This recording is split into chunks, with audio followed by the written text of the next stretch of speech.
This is your Barbados Today Evening News Update for Thursday, October 18. So glad you can join us. I'm Fernella Wedderburn.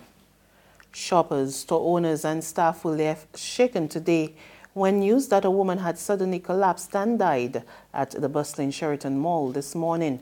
According to police, 47-year-old Roseanne Janice Niles of Butlers Avenue, Gall Hill, Christchurch, collapsed around 10:45 a.m. in Abbots while shopping with her sibling. Family members, seemingly in a state of shock, could not bring themselves to comment on Niles' sudden passing when Barbados Today arrived on the scene.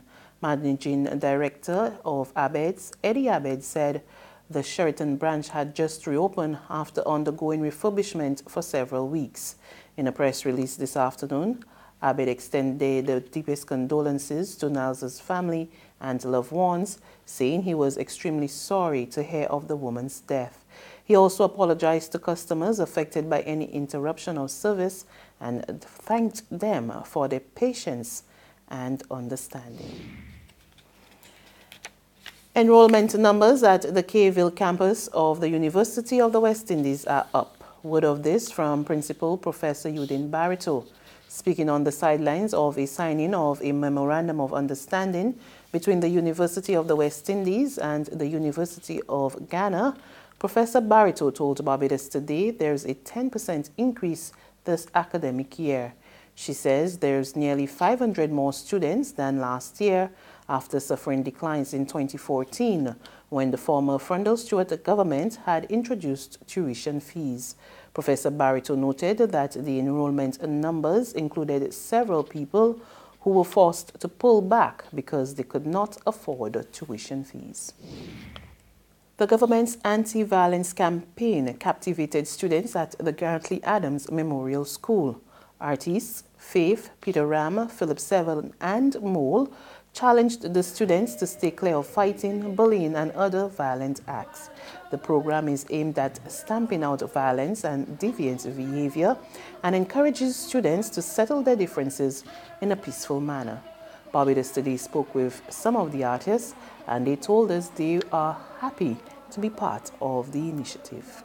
Like Mole posted on his things at Springer School, and it got like 7,000, almost 12,000. It's all kind of hits on and then kids were on Instagram hitting him up, yo, you coming to my school, you coming to my school, and it was just going on and on and on and on and on. You get all over the board. You know, so you understand? So that's what we're doing. We're using popular faces that can to get plug the message. Yeah, correct, to get to the kids directly, and he's one of the vessels that doing that.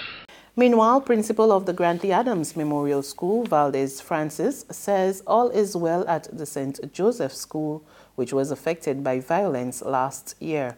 He says there has been no major fights since then, and the school is focused on producing well-rounded students. He told Barbados Today the school has been encouraging students to get involved in positive activities. Some of the things we are seeing could spring from those things, people feeling disenfranchised in the society. And remember, the children who come to us, they're here in a captive space, more or less, so to speak, but they're coming from communities where these things are happening. So they're coming to us with some of them. And what we try to do is to try to put them in a positive way. What we need to do is harness the potential that they have and try to put a positive spin to the things that they're bringing. Use the energy that they have to put it into a positive way for them. Tourism Minister Kerry Simmons is urging international media to assist Barbados and other Caribbean states in the fight against climate change. Simmons was addressing the Barbados Tourism Media Awards on Wednesday at the Lloyd Erskine Sandiford Centre, where journalists from the UK, Canada, the US, and Barbados were presented with awards for some of their features on the destination.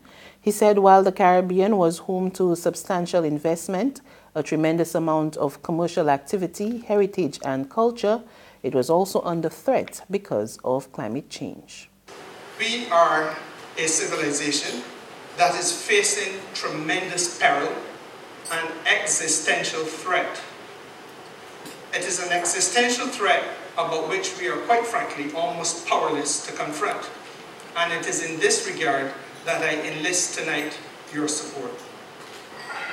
The truth of the matter is that the issue at stake for us is that issue called climate change and global warming. I cannot overstate the importance of this development. There's regional and international news after this short break.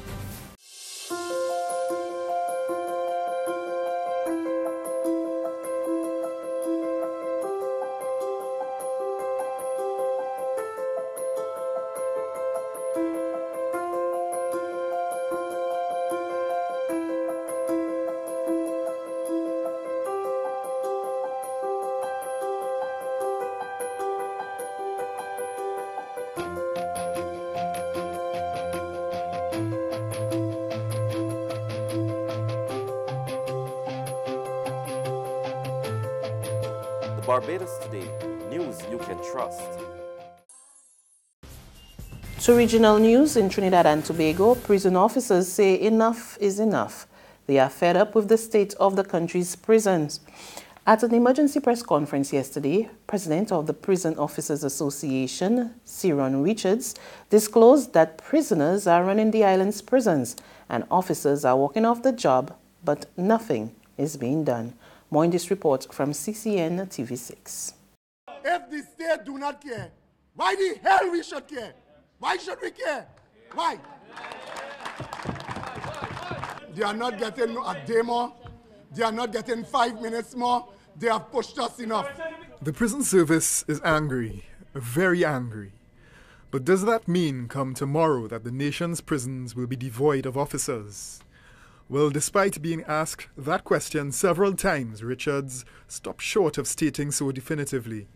He opted instead to say that officers are leaving the job, and the association is in full support. This state is not pushing back at all. There's no interest coming from the state to push back in this situation. We had enough. But here what we are telling the government of Trinidad and Tobago and the citizens of Trinidad and Tobago, the officers are saying they're going to walk off this job. Officers want to resign and leave this job, and the Prison Officers Association of Trinidad and Tobago are on their corner. They're going to leave this job. We're going to leave this job.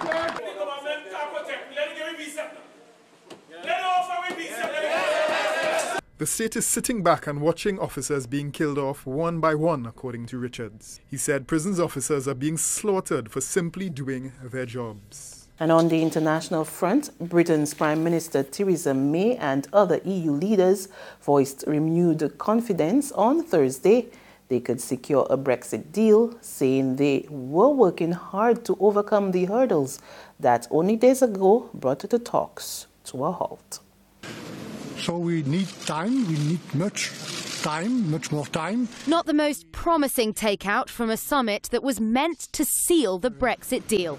The EU's chief negotiator in Brussels on Wednesday, along with all 27 EU members.